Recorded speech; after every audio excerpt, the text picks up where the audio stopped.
Hi, so this is going to be a review about the Shozy B2. And you may not have heard about it yet. It's really new, and I saw it out on Linsol's website. And it looked pretty cool, and they had it marked down. And I thought, let me give that a try. And I'd heard someone else say something about it in another review. Um, this thing is pretty special, and I wanted to hurry up and get this review out. I've been listening to it for a few days. I usually listen to it longer, but I think I've got enough information about it that I can talk about it and explain to you what I heard and what I understand about it. So I've already unboxed it, and then I reboxed it so I could show it to you guys. So anyway, this is the box that comes in. It's this standard black box. I really like this kind of packaging because I'm into minimalistic packaging because I don't like wasting, I guess, environmental resources, you know. I mean, I'm not a Greenpeacer or something like that, but I do see how packaging creates a lot of waste for us and a lot of the other stuff. Anyway, so here's the box, simple black box. You get this bag. This bag has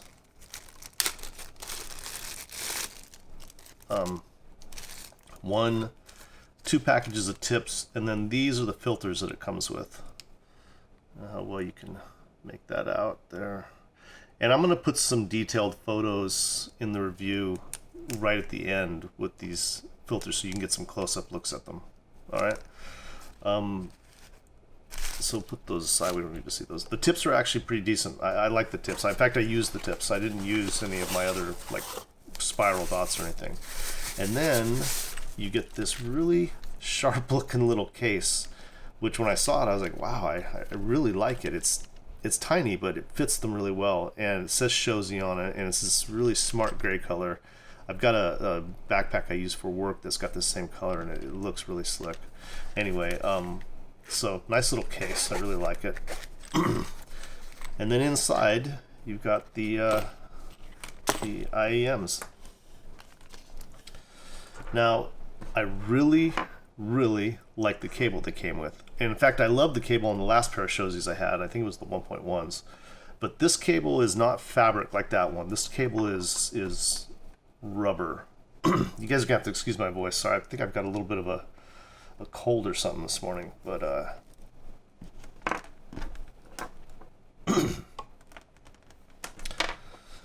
so that's the IEMs. Let me kind of bring this in a little bit for you guys. Sorry. Yeah. All right, so as you can see, clean these off a little bit. These things. So this is the, I had to change lenses because I couldn't get the focus on this thing. So I'm going to bring this up here and see if you can really see that thing. Yeah, this thing is really beautiful. I mean, this thing is like a little nugget of luxury. I mean, it is like jewelry for sure. And back to this cable. So this cable is rubber, but it's not grippy. Like, it doesn't grab the hair on my arm. And it holds, like, it's like when you unravel it, it just goes straight, boom. It just pops right out. And I really like that because I like cables I don't have to mess with. You guys have heard me say that before probably. And I'm going to pull the cable out there for a minute. But yeah, so I really like the cable. I mean, I can roll it up really tight to fit in the case there.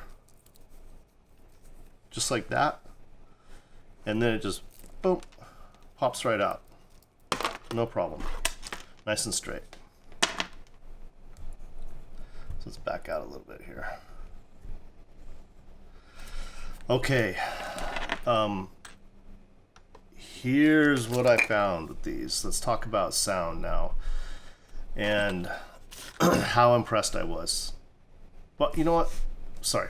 Let's talk about the filters really quick. I typically don't like IEMs that have filters. And I know that filters, allow you to adjust the sound and tailor it.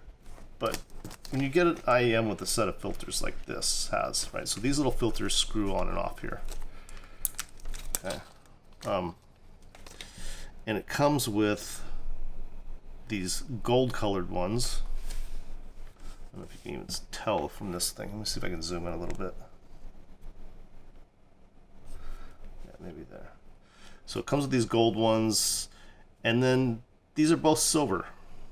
Well, I mean, it looks like this one here is actually a little darker. Like maybe this is gold, this is like stainless steel, and that's like silver, right? This tip. So the tips, I don't like tips. I mean, I guess it's okay, right? Because it's this customization thing. But the problem is that it's really easy. These have like 2 threads. So I used this, which is a jeweler's loop, to look down and really magnify these things so I could see what the differences were. And it allowed me to really like look inside this thing, like to see what the difference between the filters completely.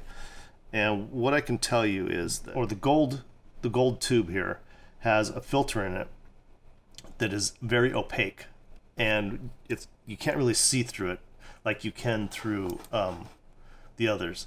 And you can tell that it's almost like a fabric or film of some type. The other filter here, we'll call this the stainless steel filter, and I just mean because of the color of the barrel here, the tube. It looks like under the jeweler's loop, looks like a screen in your window, right? A little metal screen, but you can see through it. But it has this particular one has very large openings, so it looks like it's not blocking sound too much at all. The filter I have on here, the silver filter, I'm going to call it, based on the barrel color, has in between. It's a metal filter like in the other stainless steel tube here, but it has a much narrower openings between the screen crosses. So when you look at the screen, you can see less light, I should say, through it than you can through this other stainless steel one. And the gold one is completely opaque. You can't really see through it. Now, what I found with these was that this gold opaque one, I didn't like it at all. The gold one really muffled the frequencies, and it took the edge off, but it did more than that. It actually brought the mids down, and it just thinned out the music, and it made the bass feel overpowering, and I didn't like it at all. The gold one, right away, I was like, no way that I would be able to even recommend this if that's how it sounded by default, right? So if this came with this tube and filter and there was nothing else and you couldn't take it off, I wouldn't even be doing this video. It sounded really bad. To my ear, I didn't like it at all. So gold ones aside, I didn't like those. You might like them, and I would guess if someone has like dog hearing, like ultra sensitive ears, maybe this would be good for you. But I don't know. To me, it blocked the mids, it blocked everything. Now this one some people might like a lot. This one, like I said, I guess I'm calling it the stainless steel one.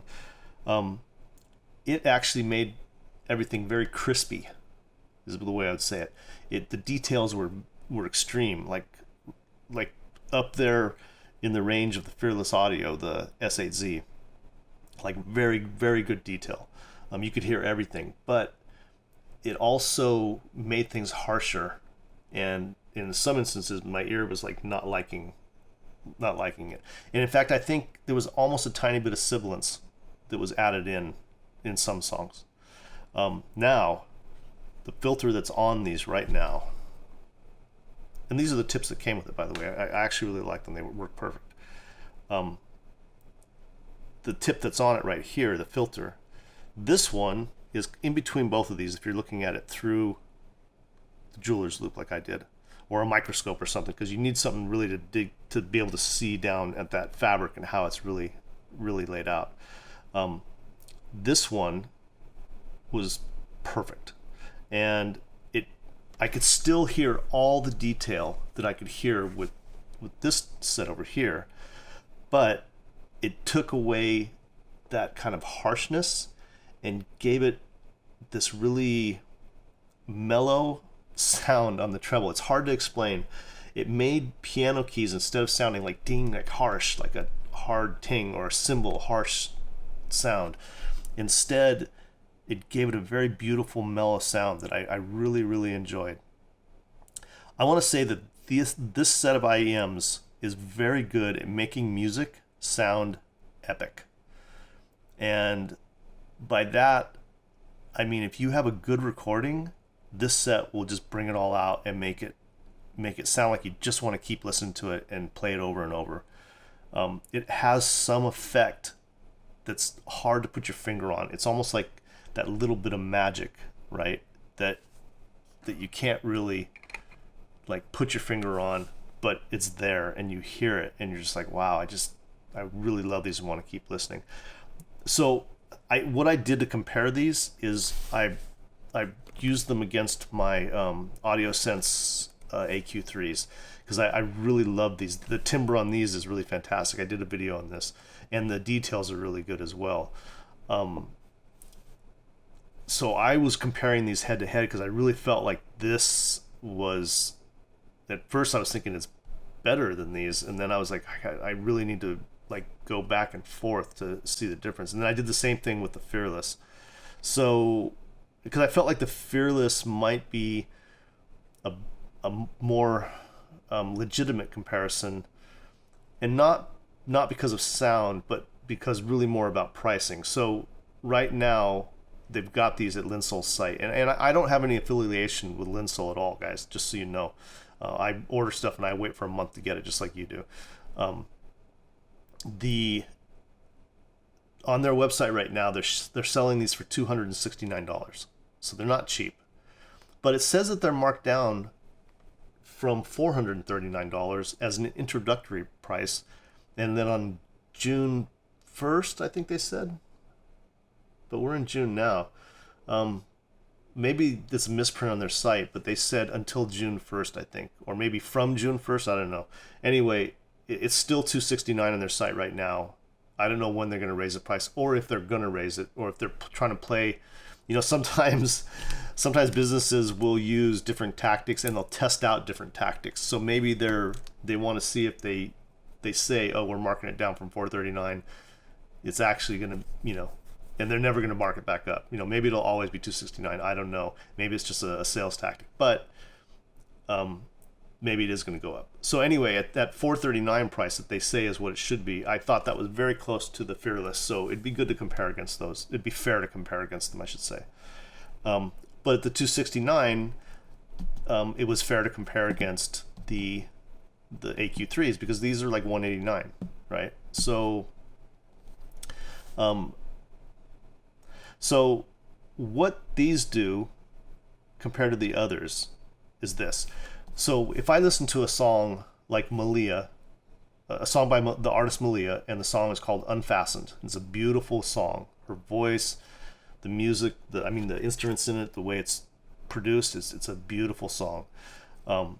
And in the beginning, there's a piano in it, right? And the piano in the beginning, on the Audiosense, the AQ3s, the keys are very, not sharp, but very present and forward, right? The high notes that the piano's playing. And it's a very simple, like,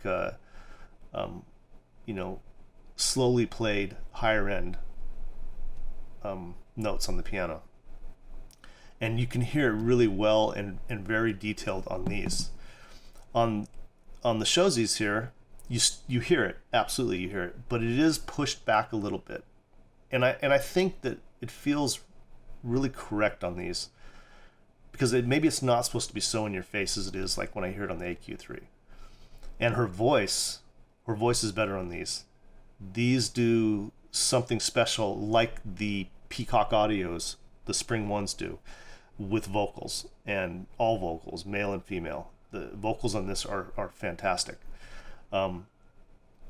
The At the end of that song, Unfastened by Malia, there is a light cymbal strikes in the background, splashes on the cymbal, and they're very faint, and on some IEMs you can't hear it at all if you're listening to it at a reasonable volume, right? Something that you can comfortably listen to without damaging your ears. It's hard to hear on some IEMs, and on these it's very present, not in your face, but very present, and you really can hear the detail of it. On these, I could hear it, and I could hear the detail of it, but it was back a little bit. And I kind of liked it. It kind of gave this, it kind of added to the feeling and the melancholy of the song, is the best way to explain it. So there was definitely a difference in the reproduction of sound between the two, but there was no loss of detail between the two. So, and then against the Fearless S8Z, it was the same thing. Now the Fearless S8Z is the detail monster, right? That thing's got a lot of BAs in it, and so the frequencies are really separated out. This is one dynamic driver, which is kind of unbelievable. If you hear this and you're gonna be like, there's only one dynamic driver, how is it making all those sounds so well with good timbre and with such great separation, right? I mean, it's kind of amazing to think it can do that. So the other songs I listened to, one of the songs I listened to that was epic was Greta Van Fleet Highway Tune, which you guys have probably heard. It's like one of their most famous tunes. It sounds a lot like Led Zeppelin. In fact, I mean, you know for sure there's a Led Zeppelin influence on that band and on that song. But it sounded just fantastic on this. I also used a bunch of songs from Guardians of the Galaxy. You know the movie if you follow that kind of comic book genre movies. So the movie Guardians of the Galaxy, they released the album, the soundtrack to it, and they called it Guardians of the Galaxy Awesome Mix 2. Or Awesome Mix Volume 2, something like that. And so the thing about movie tracks and why, and I use them a lot actually. And I brought up The Truth About Charlie, that one. I used that movie soundtrack as well.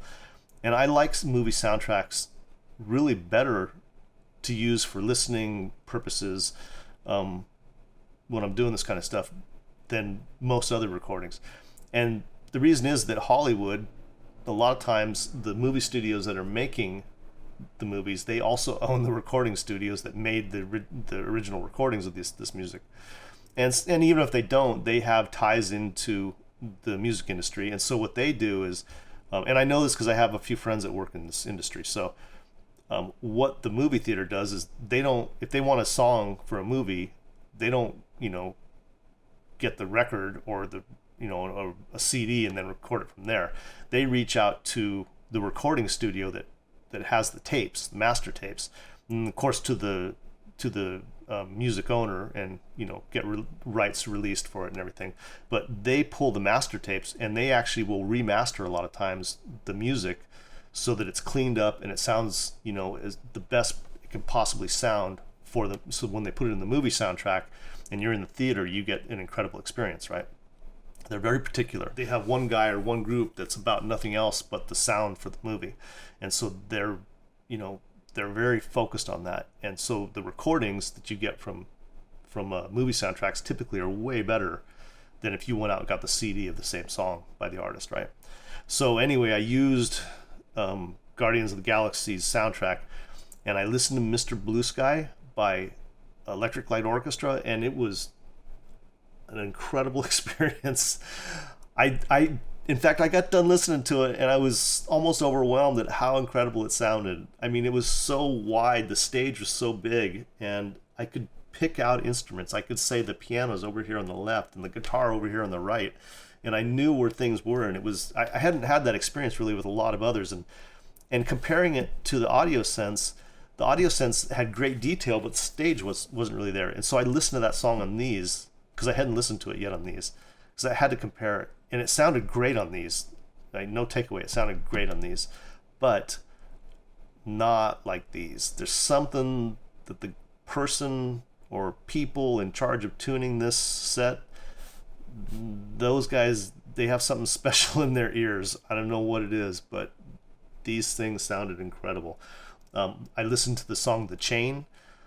Man, it was fantastic. And then the next song on that album, "Bring It On Home to Me." Oh my God, it was just epic. So I was like really in great spirits after listening to that.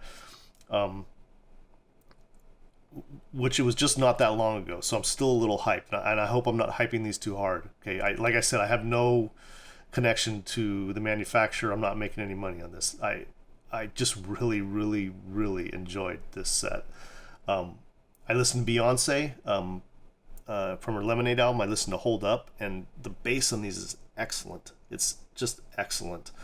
Not overwhelming. It on some songs it was right where it should be, where it was tight and thick and didn't bleed off into the mids, and it was in the right place always. John Coltrane, "A Love Supreme." That's another song I like to use. I have a high-res remastered recording of that, and there's excellent trumpet work, obviously. It's John Coltrane. But there's great piano in there and really fantastic cymbal work. And the cymbal at the beginning, you can really hear it, and then it builds up, and then at the end as well. And I really like to use that track because on a set that has good timbre and good detail, you can just get this three-dimensional feeling about that cymbal.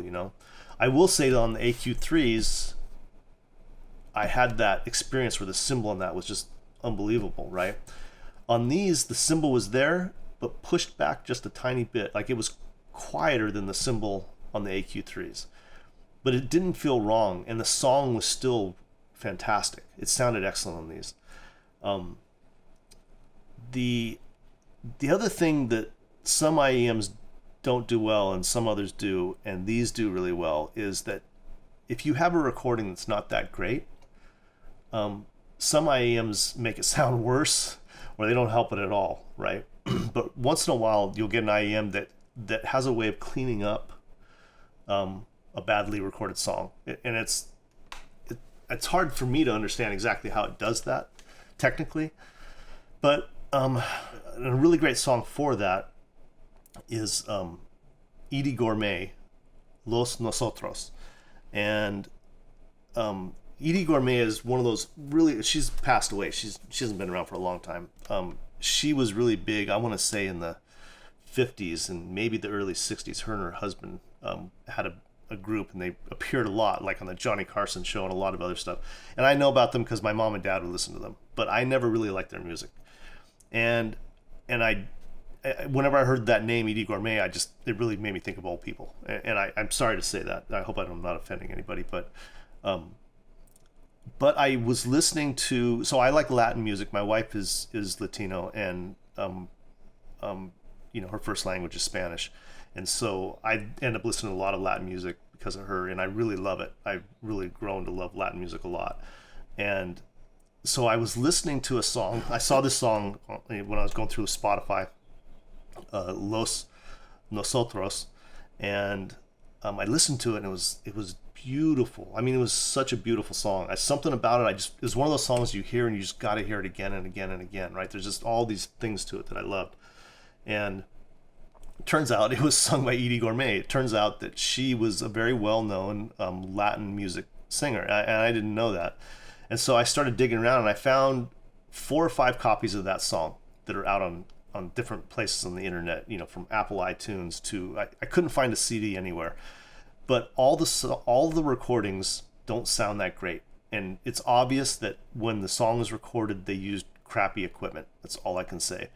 There's a lot of vibration and buzz and sibilance in different parts of the song, but the song is still beautiful, and I still listen to it even though I hear all that stuff, right? Because I love it so much.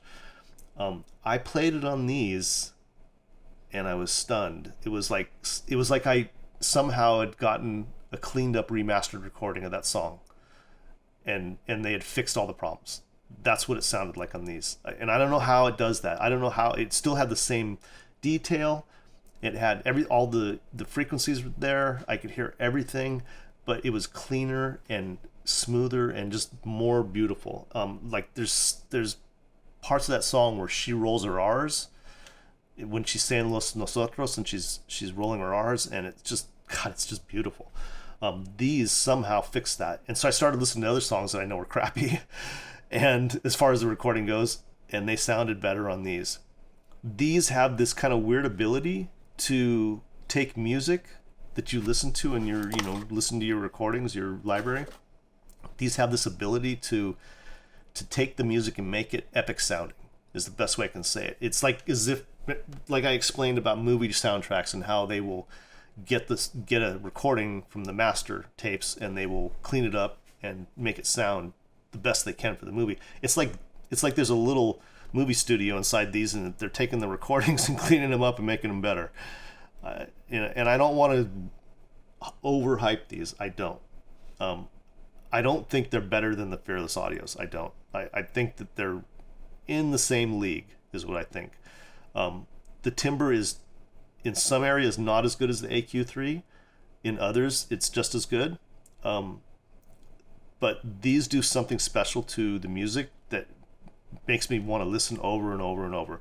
And having the right filter and the right tip is really critical. And I'm sure you guys know that if you're looking at these. So what I found, what I like with IEMs, or I'm sorry, with the tips, is I like the tips to have the biggest opening as possible, because I want all the sound being produced in this driver to come out. I don't want it being held back by this at all. So I'd like to have the biggest opening I can and the shortest height as well, so that the tip of this thing is really, the tip of this nozzle is really almost at the top of this. That's really what I want. And then I want a good seal on my ear. So these came with it, and they provided a really good seal, and they have a very wide opening. So it's, when you put these on, and I don't know if you'll be able to see this really well, but it's literally not blocking the opening at all, right? It's just right there. It's good. So yeah, filter is really important. Now I will say this, these filters were on there. I've got kind of meaty hands. I'm usually the one people hand the jar to that won't open to get it open, right? And I could not crack that thing off of there with my hands. I mean, I was hard on it. I couldn't do it. So what I had to do was get these, some needle nose pliers and grip on there, which I did not like doing at all, because I was really afraid. I don't know how the structural integrity of this thing is, how thin this wall is here, and I was really afraid when I put enough pressure to twist this that I was going to crush this thing or deform it. But I was super gentle and got it, and it just enough that it loosened it, and then I was able to turn it with my finger and get it off. I had to do that with both of these. And when I swapped the tip or the filter in there, and I tightened it only with my fingers, and sometimes I could just get it off with my fingers, and other times I still had to use this to get it off. I just didn't want to come off without it. So be careful with these. Try, if you do need to use pliers and you're not used to doing this kind of stuff, one of the things you can do is you could take a cloth like this and put it between the needle nose pliers. Like, basically you wrap it around here and then put this on top of that. I don't know if you can see that okay. And then do your work. That way you don't scratch this. But using this method, you'll get a little bit less grip than you would with the straight pliers, so you might have to use more pressure, and that's where you could run into the danger of crushing this. So just be careful if you get these and you swap the tips out. You're probably gonna have to use some type of a plier unless you've got, bionic man fingers or something, I don't know. So you probably have to use a plier, and you're gonna want to be careful with that. I found, like I said, the tips with the medium density of filter, I don't know another way to say it. Basically, that was the one for me that worked the best. The gold ones I didn't like at all. These, some people might like. Some people might like the other silver set because they gave a crispier tone, and there's some people that may enjoy that and look for that. And I actually liked it on a lot of the songs. It's just that when I had these tips on, there was that crazy smoothing action. And that's something maybe to even talk about a little bit, is that inside of here, a lot of times these IEMs will have a tube that comes out of the dynamic driver and goes up into the ear tube, right? You'll see that. You can see that when you're looking at other IEMs that have see-through casings. When you take this filter off, you can see right down inside of this, and this is a big open cavity in here, and there's a dynamic driver. You can see it plain as day, just sitting in there. So that's important, because the thing with the filter is what's happening is the sound waves are trying to come out of there, right? And as the sound wave is coming out, the filter is blocking some of the sound wave. That's how they operate. So, because what is a sound wave? It's I think the excitation of oxygen molecules, right? So as this is blocking it, it's not only blocking it, it's also causing feedback. It's also causing bounce back of that sound wave into this cavity here. So that's going to alter the sound acoustically as it's coming out. It's a lot like a pair of noise canceling headphones work, right? They have a microphone on the outside, and as sound is coming at them, they're creating the opposite sound in your ear to null out the sound wave. So basically they're canceling out the sound wave coming at you, because they've got a microphone that's recording it and then producing the opposite sound wave. So the same kind of thing is happening in these when you're using filters. So a filter that's really has is very dense is going to block those sound waves much more and cause much more feedback in, and I think that's why it reduces the mids and everything so greatly when using these. With these, there's very little blockage, so there's very little feedback into the IEM's cavity here. I think these produce just enough for me that everything is smooth and just beautiful. So I highly recommend these. I know they're a little expensive. At $269 is not cheap. A lot of people are not going to want to spend that kind of money. That's really more the audiophile. I don't even want to say audiophile. It's just more someone who's either got the extra cash and not worried about it, and they're looking for that extra special something. If that's you, and you're looking for something that's going to smooth your music out, it's going to make things sound kind of movie epic. These are definitely do that, and I would highly recommend them. I don't know if I would recommend them at $439. I think there's other things out there still to be heard that might do a better job than these, but I can't say for sure. Like I said, the Fearless Audio S8Z in my mind is better than these. It's not better at vocals. The vocals on these are fantastic. So I think these are better than the S8Z in vocals. These are better than the S8Z in bass too, if I'm going to be, I guess, realistic about it, right? The bass on these is pretty fantastic. The detail retrieval and the way it's presented on the S8Z, I feel like that is better. But these have this way of smoothing things out, and truthfully the S8Z does that too. It smooths things out. It makes things much more pleasing. But these have something special. So at $269, I think that's a good deal. I think I would recommend these totally. And on top of that, if you're someone who likes bling, I mean, these things are like ridiculous. I mean, they're beautiful. I didn't think I'd like these because I don't usually like fancy stuff like this, but I really like these. The other thing I didn't mention is that these are very small. Let me pull out this. If you look at the AQ3 next to that thing, you could see the difference is pretty huge, right? In size. There's a big difference in the size of the case in that thing. I don't know how well you can, hopefully you can see that okay, but big difference. These things, because I have small ears, so I always look, so some of these ones like the AQs here fit well, but they stick outside of my ear, and so if I lay down with these and roll over on my side, it's like pressing it into my head. These fit really well into my small ears, and they seal really good. They're so comfortable. I want to say this is my most comfortable set of IEMs like ever. These fit so well in my ear that I forget they're there almost. Really, really nice fit, and they're really small, and they have a little weight to them because they're all steel. So they definitely have weight to them. Yeah. Okay, well, I think I've said more than enough about these, and yeah, really like them. All right, guys, thanks for watching. Have a great day.